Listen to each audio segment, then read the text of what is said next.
Shalom sahabat wanita, bersama Pendeta Elizabeth Loh. Malam hari ini kita akan datang kepada Tuhan. Saya berharap semua dalam keadaan baik. Firman Tuhan di dalam Mazmur 133 berkata, kalau kita rukun maka berkat-berkat Tuhan akan dicurahkan. Mari siapkan hati, kita akan memuji Tuhan.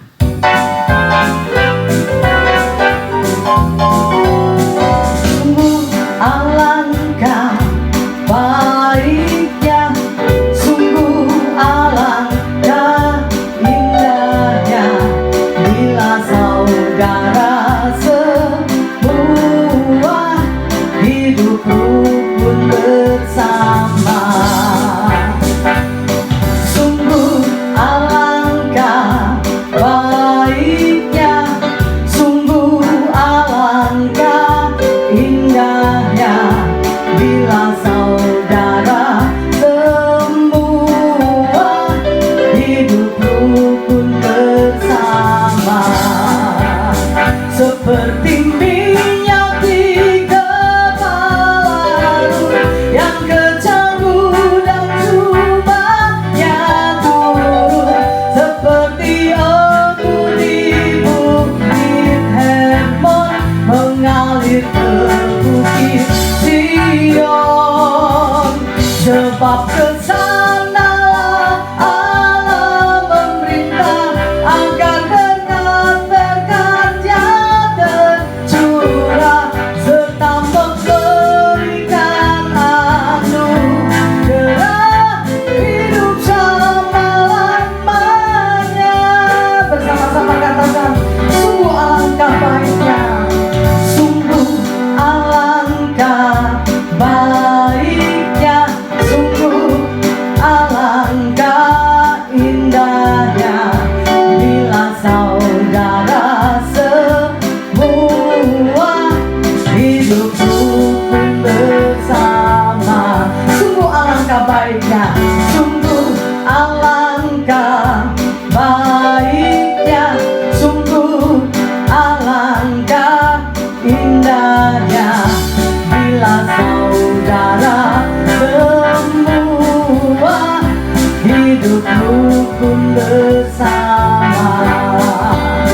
Seperti minyak di kepala yang kecanggu dan jubahnya turun, seperti abu di bukit Hermon mengalir ke bukit Sion.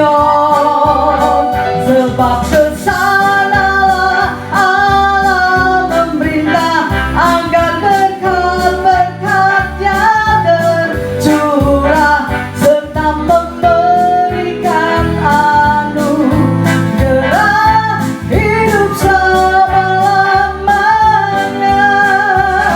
Seperti minyak di kepala Harun yang kecanggu dan jubahnya turun, seperti embun di bukit Hermon mengalir ke bukit Sion.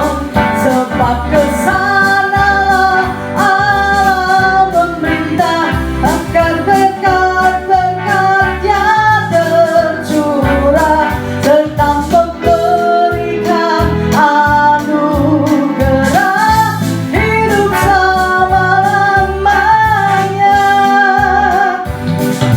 Saya percaya kalau kita hidup rukun bersama, mertua mencintai menantu, menantu mencintai mertua, anak-anak mencintai orang tua, orang tua mencintai anak-anak. Saya sungguh percaya berkatnya akan dicurahkan. Amin. Sekali lagi katakan, seperti minyak. Pegang kepala saudara, bersama-sama katakan, seperti minyak di kepala Harun yang kecanggu dan jubahnya turun, seperti embun di bukit Hermon mengalir ke bukit Sion. Sebab kesanalah Allah memerintah agar berkat-berkat-Nya tercurah,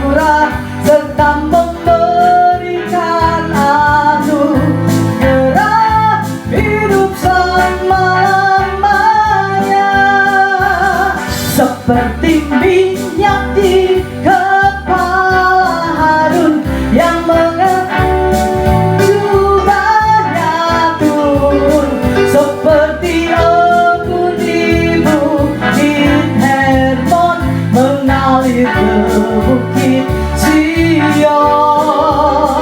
Tetap kesanalah Allah memerintah agar berkat-berkatnya tercurah serta memberikan anugerah hidup selama-lamanya, hidup selama-lamanya, hidup selama-lamanya.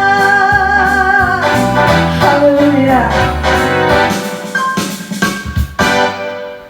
Siap mendengar firman Tuhan? Amin. Malam hari ini kita akan belajar bersama-sama. Tema khotbah saya hari ini adalah tidak ada lagi perang antara mertua dan menantu. Amin. Menantu sayang mertua, mertua sayang menantu. Kalau kebetulan ada menantu, Britos katakan, aku sayang kamu. Menantu juga berkata kepada mertua, Mama, aku sayang kamu. Mari kita berdoa. Beri firman-Mu kepada kami wanita-wanitamu supaya kami belajar melakukan apa yang Kau kehendaki di dalam hidup berkeluarga, supaya tidak ada pertentangan antara mertua dan menantu dan sebaliknya, juga antara mama dan anak perempuannya. Kami percaya Engkau Allah sumber damai sejahtera, dan sumber damai sejahtera itu ada di dalam keluarga kami. Kami memiliki damai sejahtera yang tidak berkesudahan. Damai sejahtera yang melampaui segala akal memenuhi keluarga kami. Terima kasih Bapak, terima kasih pengurapan-Mu atas hamba-Mu dan atas kami semua. Dalam nama Yesus kami berdoa dan mengucap syukur. Haleluya. Amin. Bersama-sama kita akan lihat Filipi pasal yang kedua.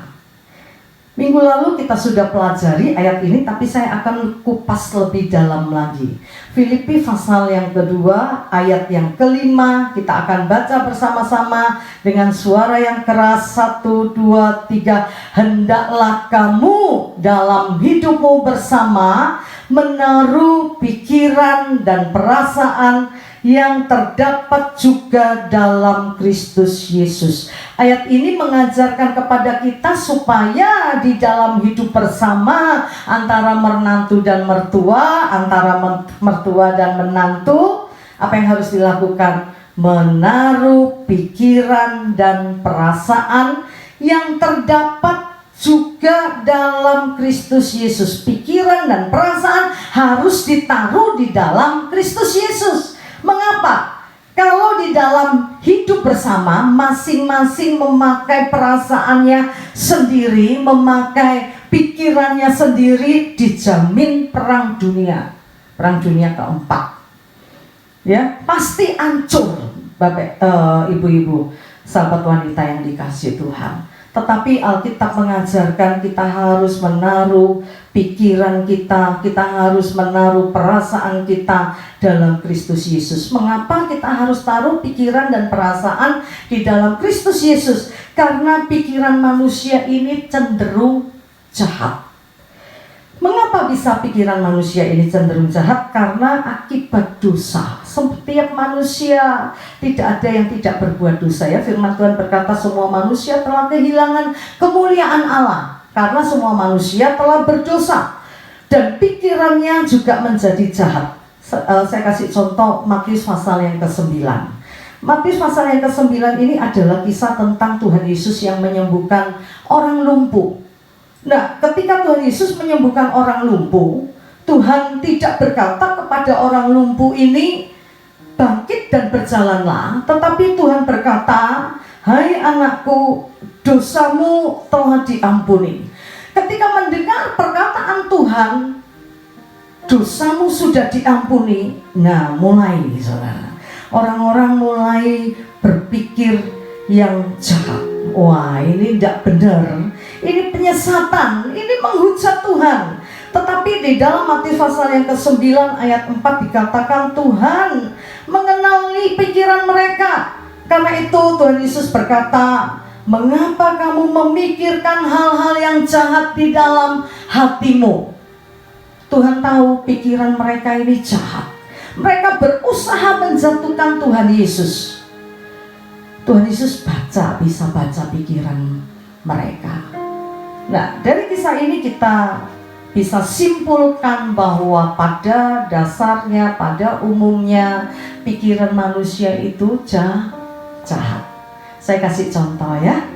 Jika mertua berkata kepada menantunya, nih ojo boros-boros, nih ayo nabung, arek-arek sik cilik ya. Anak yang pertama Cece sudah mau masuk sekolah, tahun depan Meme juga sudah harus sekolah, perlu banyak uang. Saya mau nanya menantu, apa yang ada di dalam hatimu dan pikiranmu? Saya yakin setiap menantu akan berpikir, iki mulai dolek goro-goro ya. Apa lo? Masih aku beli rong duit-duitku dewe. Aku kerja, aku gak minta anakmu. Ada yang berpikir, dasar tuwek ngomong tok. Ake omongi gak ono duwike. Nek memang tahu keperluan kita banyak, mbok yo disumbang. Wong duwitmu akeh. Dasar tuwek elek cewek. Dan lain sebagainya. Tapi saya yakin pikiran-pikiran yang negatif yang ada di otak kita, para menantu. Betul ya? Ya pasti betul. Ya, menantu sabar ya. Ini giliran menantu diajar dulu ya. Enggak boleh berpikir yang enggak baik. Bahkan seorang teman saya berkata, kenapa ya? Kalau mama sendiri perkataan yang sama, kalau itu diucapkan oleh mama kita sendiri kok enggak apa-apa. Mamaku juga pernah ngomong gitu dan aku enggak tersinggung. Tapi kalau mertua yang ngomong, jengkel banget. Kirain habis-habisin uang anaknya, padahal aku lo kerja, aku cari uang sendiri. Tapi kenapa ngomong seperti itu? Karena tanpa kita sadari, kita ini manusia berdosa. Pikiran kita terpengaruh. Nah, memang kita sudah ada di dalam Kristus, tapi sekian lama dipengaruhi dengan pikiran-pikiran yang jahat. Setelah kita ada di dalam Kristus, tidak dengan sendirinya pikiran itu berubah jadi baik. Tapi kita harus melatihnya, ya. Karena itu saya ingin lewat ibadah wanita ini kita sama-sama belajar. Mari kita tidak berpikir yang jahat tentang mertua kita. Bahkan tentang orang tua kita pun sama. Kita tidak boleh berpikir yang jahat. Nah, jarang sekali mantu berkata, ketika ketika mertua berkata nih, ojo boros-boros ya, nabung. Terus menantu bilang gini, iya nih, mesti belajar menguasai diri. Tadi udah hampir kalap, udah 6 bulan gak ke mall. Begitu ke mall semua pengen dibeli, tapi untung inget, jadi gak jadi borong semua, ya. Jarang sekali. Bagaimana dengan mertua? Saya bilang sami mawon, ya. Minggu lalu saya berkata bahwa wanita tua yang sudah menopause mengalami perubahan hormon, mudah tersinggung, gampang sensi, begitu. Nah, hal yang sama akan dilakukan oleh mertua. Ketika menantu berkata, "Ma, doain ya, biar dagangan lancar. Ini corona barusan aja nurun ya, meledak lagi. Jakarta udah PSBB, Surabaya ada larangan. Orang yang dari luar kembali ke Surabaya, dia harus dia harus isolasi mandiri. Nah, kalau kayak gini susah dagangan laku. Apalagi nanti hari Sabtu mama kontrol. Dengar menantu berkata demikian, gak jarang mertua tersinggung. kok ngomongnya gak enak ya. Aku kan gak jaluk kontrol. Aku kan gak jaluk nang dokter. Nek memangnya aku jadi beban ya gak usah dikongkon nang dokter. Lapo, aku gak minta, dia sendiri. Biasanya terjadi seperti itu. Mertua, maaf ya, ayo taruh pikiran dan perasaanmu dalam Kristus Yesus. Ojo main perasaan sendiri, jangan sering baper. Tapi itulah kenyataan. Karena itu kita harus belajar firman Tuhan. Firman Tuhan menasehatkan kepada kita semua, baik mertua dan menantu, di dalam hidup bersama, mari kita taruh pikiran dan perasaan kita di dalam Kristus Yesus. Pikiran manusia itu tidak hanya jahat, tetapi kitab Roma pasal 1 ayat 21 berkata pikiran manusia itu juga sia-sia. Yang dia pikirkan hanya kesia-siaan belaka. Saya kasih contoh ya. Suatu hari seorang suami, dia berkata kepada istrinya, "Ma, kalau kita punya uang 500 juta, Mama pengen apa ya?" Si istri diam dan berpikir, "Aku pengen apa ya?" Lalu dia menjawab, pengen sembarang kalir. Lah ya apa-apa, jadi bojomu sekian puluh tahun aku ndak pernah mbok pegangin duit. Aku cuman kamu kasih uang yang pas buat belanja.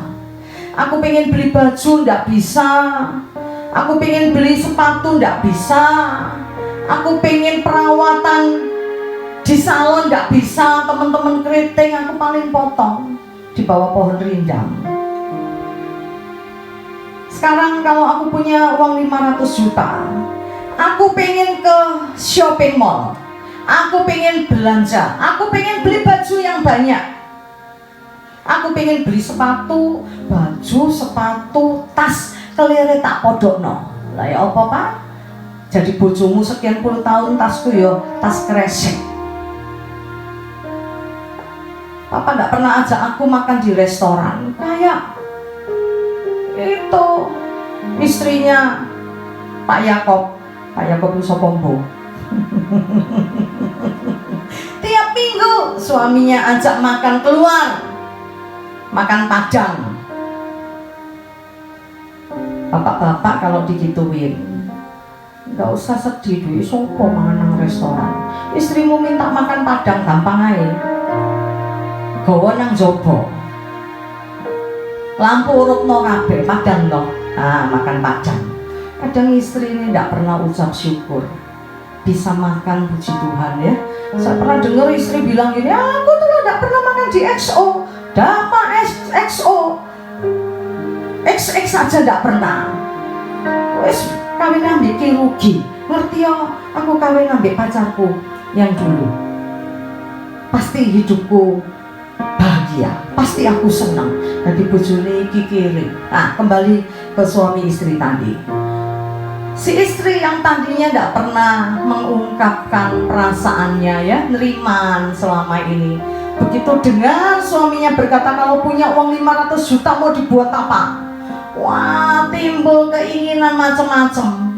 Tidak apa-apa ya, itu tidak salah.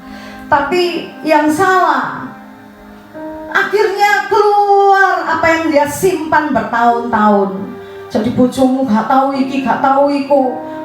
Nanti kalau punya uang 500 juta aku langsung ke salon, rambutku tak keriting, aku cek ayu. Delok entasi iku lho, umure lebih tuwek tako aku tapi ketoke lebih enom. Apa kon Pak jadi bojoku gak tahu ngekei duit nang salon. Akhirnya suaminya gregeten, dari tadi dihina. Akhirnya suaminya marah. Dasar kamu perempuan keganjengan, pengen ayu, kayak apa? Wis tuwek, pengen golek bojo meneh ta? Marah-marah suaminya.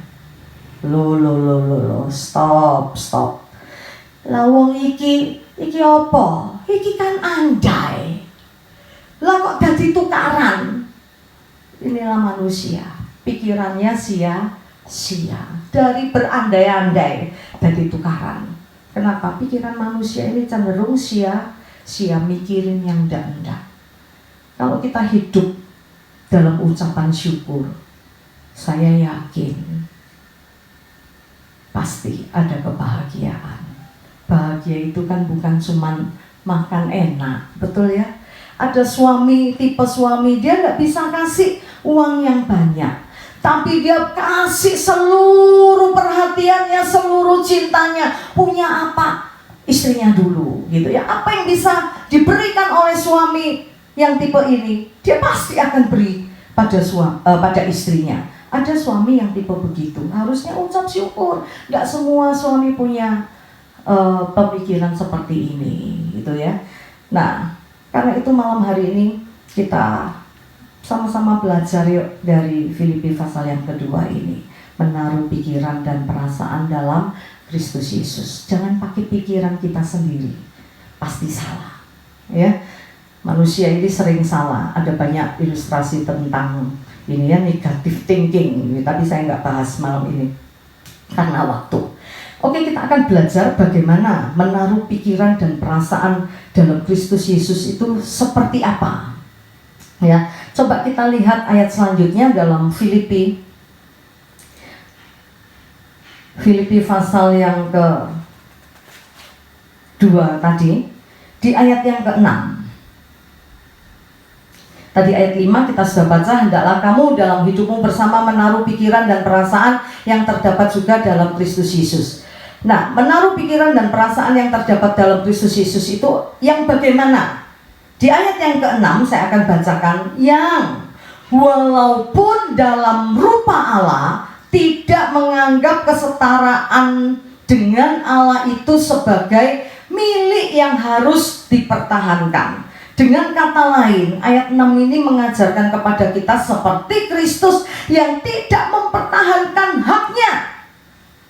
Dia ini Allah, tapi ketika dia dilahirkan sebagai manusia, dia harus melepaskan kealahannya.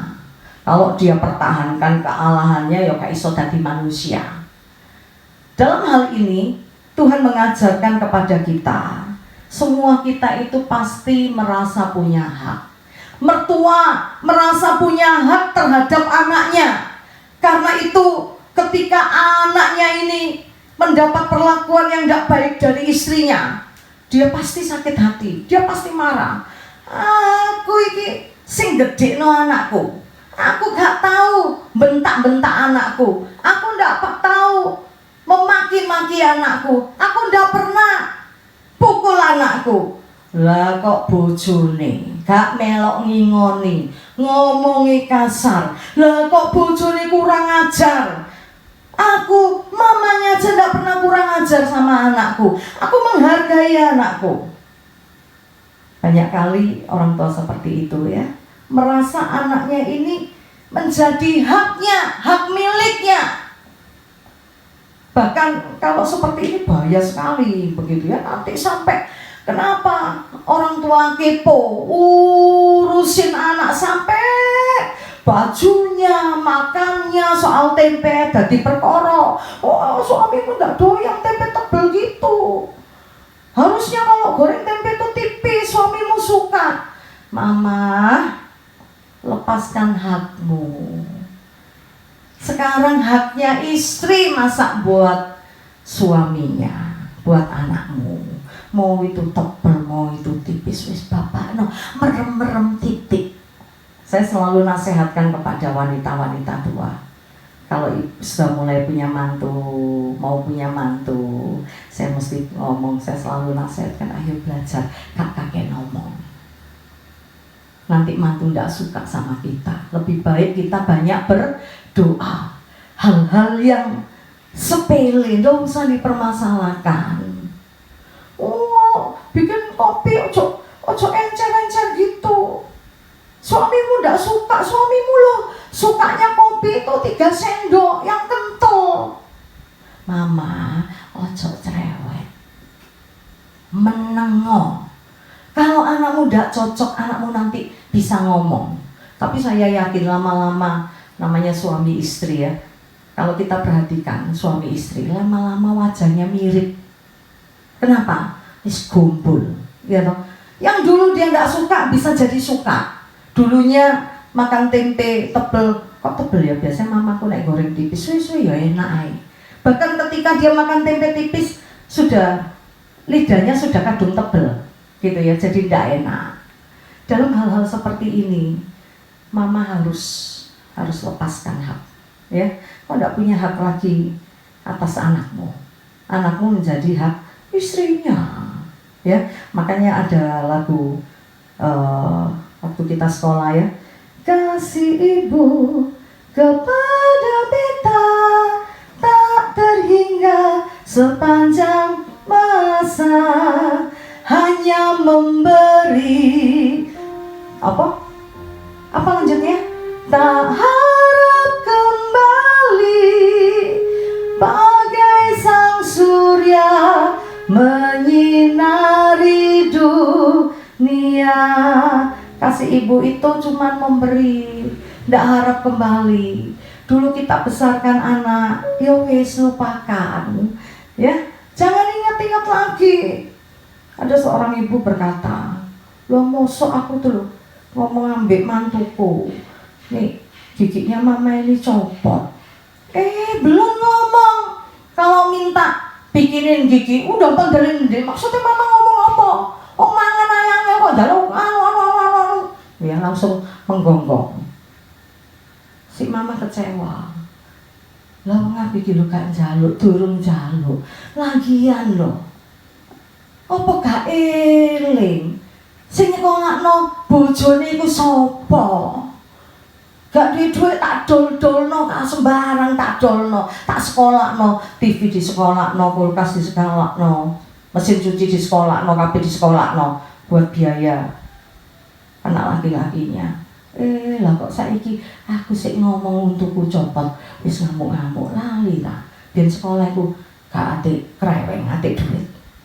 Mama, lepaskan hakmu. Amin. Seperti Tuhan yang tidak menganggap kesetaraannya dengan Allah sebagai milik yang harus dipertahankan. Anak-anak bukan hak kita lagi. Dia sudah menikah, dia sudah dewasa, bukan hak kita lagi. Amin. Saya tahu tidak mudah untuk melepaskan hak, karena itu mesti latihan.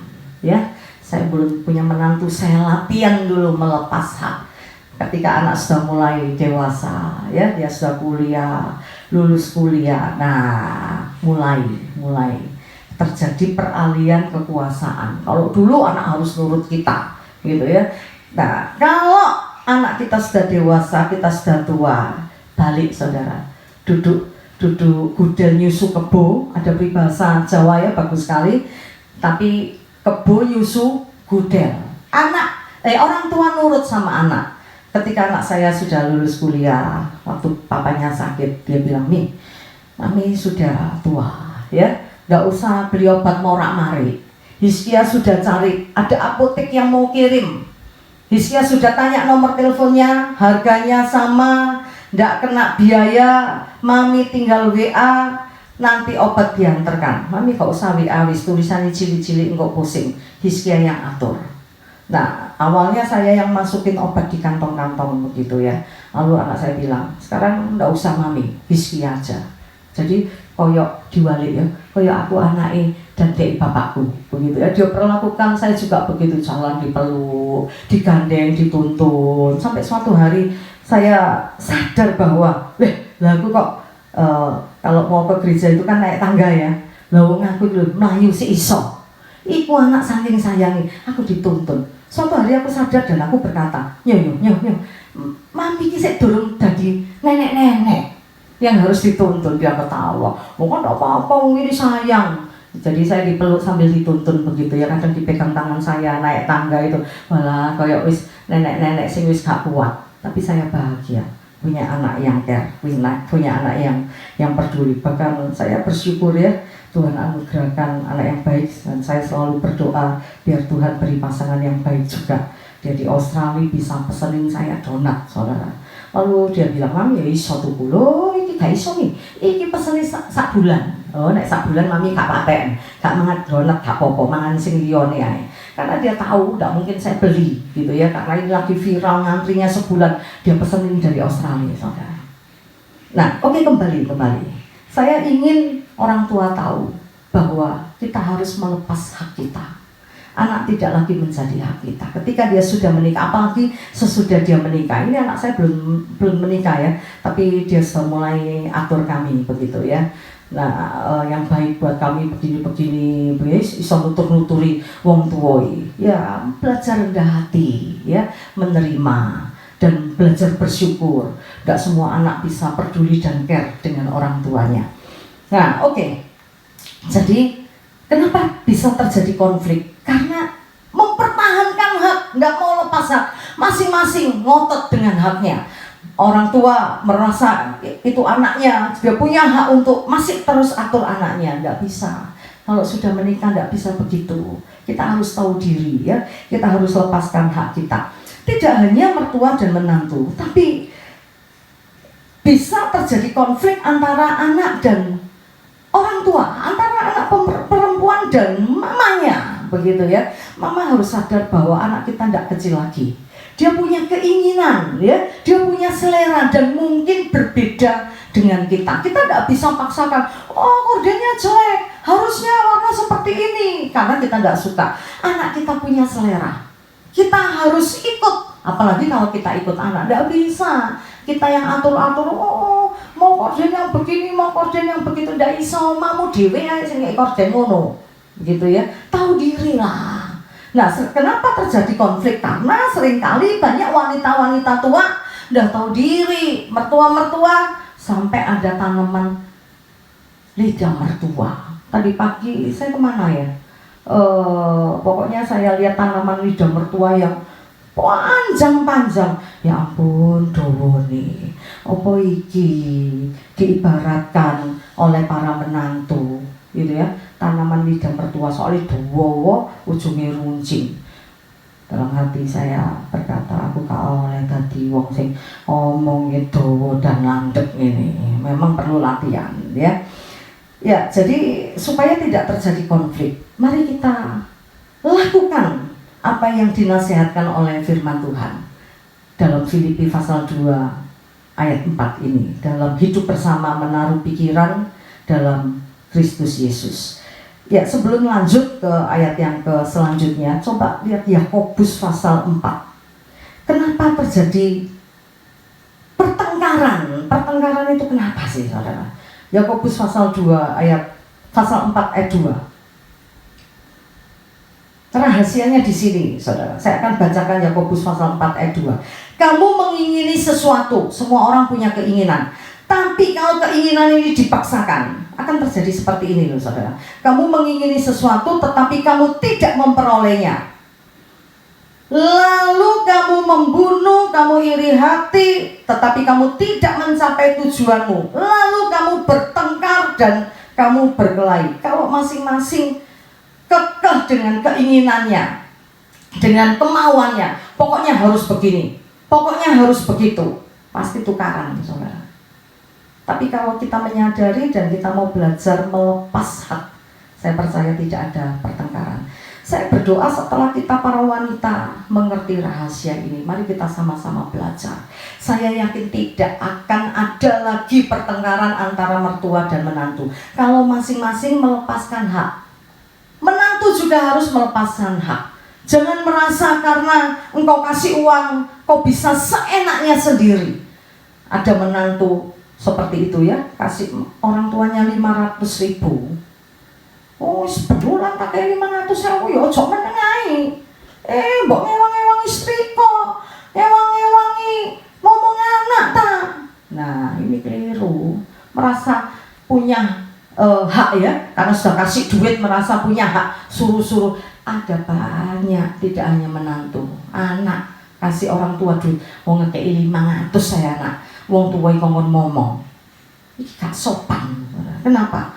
Babysitter 3 juta, lah kok ngekei mamamu 500, mamamu mbok kongkon ngomong anakmu, kurang ajar banget. Jadi lah melokoto, Iki kan menipu, memanfaatkan orang tua, ya toh. Timbangi nyeluk suster larang, mboke ngomong kayak 500.000. Ngono pun sik rewel, saudara. Ada menantu ini menantu laki, saudara, tapi kurang ajar sekali. Anak wis dimongno, ya. Nek mulai anak ditakoki, saudara. Ya kamu tadi tidak dijatuhno sama mak. Oh, aku nek tadi mak tak kerawuk, saudara. Lah ini kurang ajar, sudah dijagain anaknya. Lah kok ya pikirannya busuk itu, anak ditakon, enggak ditibokno. Tadi sudah dikasih makan sama mak, lah dianggap mak ini gratis apa? Panganane putune dipangan. Ini yang tidak benar. Menantu anak tidak menghargai orang tua. Ojo jadikno wong tuamu babu ya nak ya. Wong mek ngekeki 500.000, bentak-bentak, ngamuk-ngamuk. Mama sih bener nek Joko, anak iki, mama ngene. Anak, hormati orang tuamu sing sopan. Meskipun sekarang engkau yang menafkahi, menghidupi orang tuamu, engkau tidak boleh seperti itu. Lepaskan hakmu. Oh, mek 500 kok. Iya loh. Terus sok jadi bos, tidak boleh, ya. Ayo belajar. Menantu dan mertua sama-sama belajar, ya. Belajar mengosongkan, selain melepaskan hak, Tuhan Yesus mengosongkan diri, ya. Jadi ya saya berharap nggak ada menantu yang berkata, untung loh aku ini menantu apik, sik tak kei duit. Anake lho gak iso ngekei duit, ya. Duit sing dikekno iku lho duitku. Ngono. Mbok yo ngrewang-rewangi. Nek ndelokno arek nangis, aja iso bengok tok. Gendongan gitu, ya. Ada menantu yang seperti itu loh. Ketika anaknya nangis begitu, ya, bisa-bisanya dia teriak, "Ma, gak krungu ta noni nangis iku. Gendongan aja meneng ae. Wis dikei mangan. Mangan turun nelek. Kurang ajar, saudara. Ada yang seperti itu. Tapi saya yakin bukan wanita di sini, ya. Itu wanita di hutan-hutan, ya. Di hutan rimba itu wanitanya seperti itu. Saya yakin wanita yang ikut ibadah online ini wanita yang baik. Amin. Dan yang terakhir, dia tidak mempertahankan hak, dia mengosongkan diri, mengambil rupa seorang hamba. Artinya apa, saudara, mengambil rupa seorang hamba? Memiliki kerendahan hati.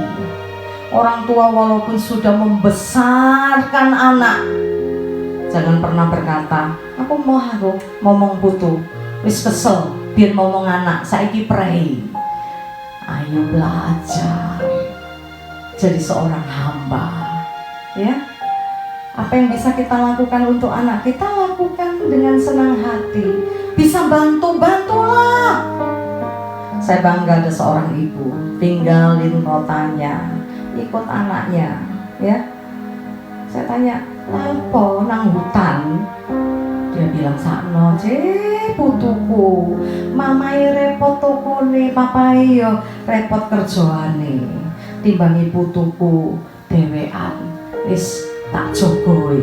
Jamik, saudara. Itu hati seorang hamba seperti itu. Bisa jadi berkat buat anak cucu menantu. Dia lakukan sesuatu. Doa dan harapan saya, semua kita menjadi berkat satu dengan yang lain. Mertua jadi berkat buat anak dan menantu, menantu jadi berkat buat mertua. Kenapa? Mazmur 133 kembali ayat penutup seperti minggu lalu. Firman Tuhan berkata, sungguh alangkah baiknya dan indahnya jika kita rukun bersama, sebab kesanalah Allah memerintahkan berkat kehidupan untuk selama-lamanya. Mari kita berdoa.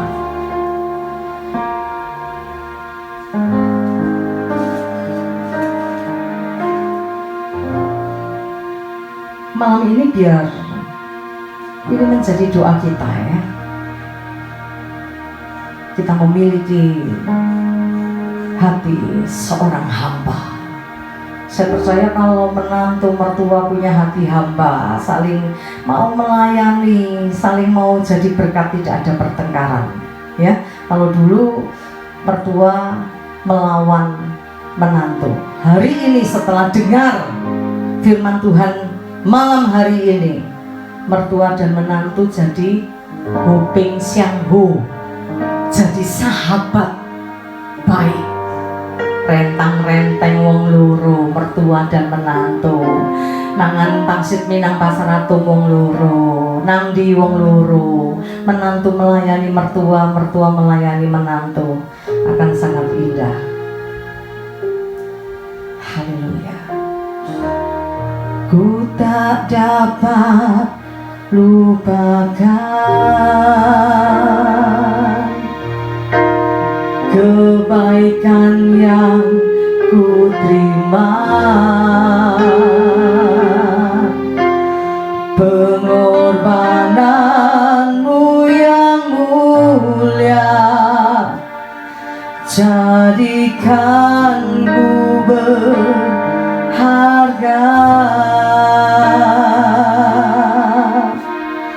Kau tulus menerima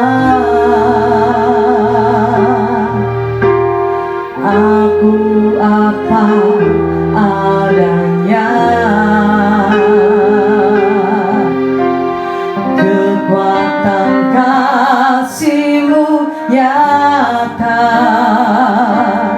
memulihkan hidupku. Kau bukan Tuhan yang melihat rupa, Kau bukan Tuhan yang memandang harta. Hati hamba yang selalu Kau cari, biar Kau temukan di dalamku. Selama ku hidup, ku mau menyembah-Mu, sebab Engkau sangat berarti bagiku. Yang terbaik yang ada padaku, ku persembahkan kepadamu, Yesusku. Bukankah Dia menerima kita apa adanya? Bukankah Dia menerima kita tanpa memandang rupa kita? Mari kita belajar seperti Tuhan. Tidak ada orang yang sempurna, tidak ada menantu yang sempurna, tidak ada mertua yang sempurna. Tetapi seperti Tuhan menerima kita apa adanya, mari kita belajar menerima menantu kita apa adanya dengan segala kekurangan dan kelebihannya. Tidak peduli dari mana, dari latar belakang apa dia berasal. Mungkin menantu kita berasal dari keluarga yang miskin dan kita dari keluarga yang kaya. Seperti Tuhan yang tidak memandang rupa, tidak membeda-bedakan mana menantu yang kaya, mana menantu yang miskin. Kita menerima mereka semua apa adanya, seperti Kristus menerima kita. Itulah yang Tuhan inginkan di dalam hidup kita. Menantu pun sama. Kau tidak boleh malu lihat mertuamu. Oh, mertuaku kayak orang bambu ngono, kempro, ngisin-ngisini. Mana bisa aku menghormati menantu? Seperti Tuhan menerima setiap manusia tanpa memandang rupa, engkau pun harus seperti itu. Mari kita belajar seperti Tuhan Yesus. Amin. Mari kita miliki hati seorang hamba, rendah hati di hadapan Tuhan, dan kita jadi berkat bagi banyak orang. Mari kita angkat kedua tangan kita. Kita datang kepada Tuhan. Bersama-sama kita katakan, Kau bukan Tuhan yang melihat rupa, Kau bukan Tuhan yang memandang harta. Hati hamba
kami miliki, kami ingin persembahkan kepadamu.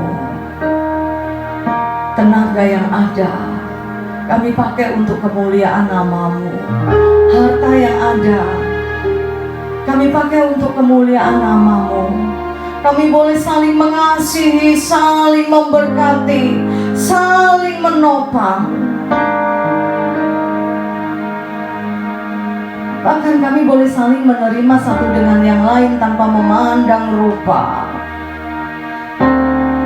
Seperti Engkau memperlakukan kami, biar kami memperlakukan mertua kami, menantu kami dengan cara yang sama seperti Tuhan memperlakukan kami.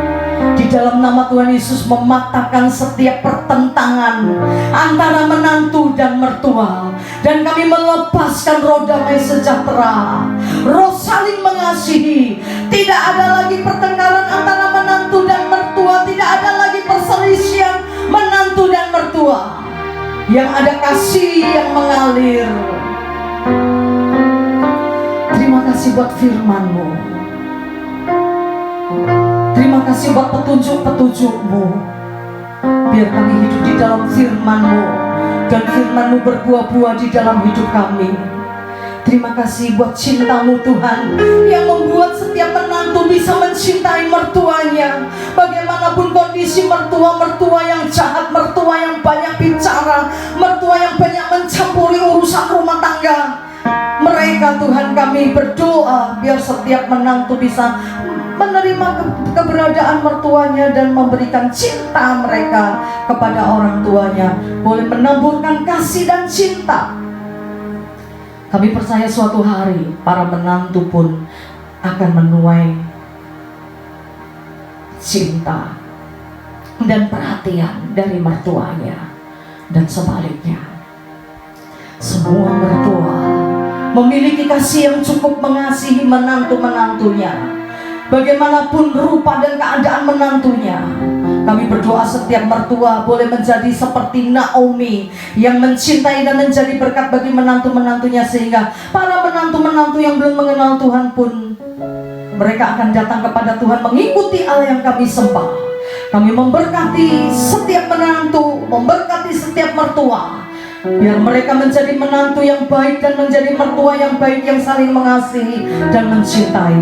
Kami tahu dengan kekuatan kami sendiri kami tidak mampu, karena itu kami angkat tangan ke surga. Kiranya Engkau memberkati aku berlimpah-limpah,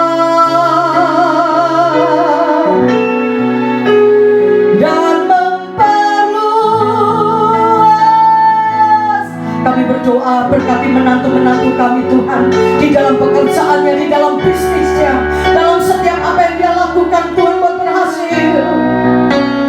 Dan kiranya tangan-Mu menyertai aku dan melindungi aku daripada berdoa buat setiap mertua biar mereka sehat selalu, bahagia selalu. Berkati mertua kami Tuhan, tidak menimpa aku sehingga kesakitan, tidak menimpa aku sehingga tidak menimpa aku. Kami dan keluarga kami diberkati oleh Tuhan. Kami anak cucu dan menantu diberkati oleh Tuhan. Kami menantu dan orang tua dan mertua diberkati oleh Tuhan. Biar malam ini kami saling memberkati, kami hidup damai, dan kami terima berkat rahmat dan anugerah dari Allah Bapa, di dalam cinta kasih dari Putra-Mu yang terkasih Tuhan kami Yesus Kristus, dan di dalam persekutuan dengan Roh Kudus menyertai kami mulai hari ini sampai Maranatha, Tuhan datang kembali. Yang percaya diberkati Tuhan bersama-sama katakan Amin. Selamat bersahabat menantu dan mertua, mertua dan menantu, menjadi huping siangho, menjadi sahabat plek. Tuhan dipermuliakan dalam hidup kita. Amin. Tuhan memberkati. Bagi sahabat wanita yang membutuhkan doa dan konseling, bisa menghubungi Pastor Elizabeth Lo di nomor WhatsApp 0812 310 11 000. Terima kasih, Tuhan Yesus memberkati.